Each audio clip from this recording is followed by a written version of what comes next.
Hello friends, அனைவருக்கும் வணக்கம். இன்றைக்கி ஒரு சூப்பரான வீடியோ தாங்க பார்க்க போகிறோம். சோயா பீன்ஸ் வச்சு எப்படி பண்ணலான்னு பார்க்கலாம் வாங்க.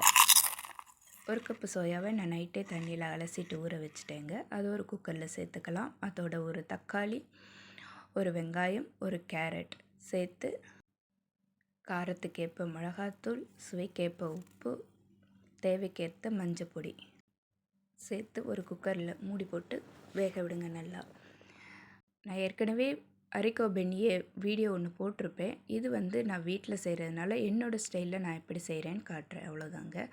4 விசில் வந்ததும் ஓப்பன் பண்ணி பார்த்திங்கன்னா நல்லா பாயில் ஆகிருக்கும். இதை நீங்கள் நல்லா மேஷ் பண்ணி விட்டு இதை அப்படியே நீங்கள் சாப்பிடலாம். நான் இன்றைக்கி சப்பாத்திலாம் போடலைங்க. இதுவும் பென்னியேவும் தாங்க பண்ணேன். பென்னியே பண்ணுறதை நான் வீடியோ எடுக்கலை, இது மட்டும்தான். இது கூட ஒரு 2 ஸ்பூன் நல்லெண்ணெய் சேர்த்துக்கங்க. இதை தாளிக்கணுன்றதெல்லாம் அவசியம் கிடையாது. நான் இப்படியே வெறுமனை தான் சாப்பிடுவோம். இது கூட சப்பாத்தி சேர்த்து சாப்பிட்டாலும் நல்லாயிருக்கும். நான் சப்பாத்திலாம் பண்ணலை, இன்றைக்கி வீட்டிலையே பென்னியே பண்ணேன். இது கூட ப்ரெட்டும் சாப்பிட்டாலும் சூப்பராக இருக்குங்க. ட்ரை பண்ணி பாருங்கள், எப்படி இருக்குன்னு சொல்லுங்கள். Please subscribe to my channel.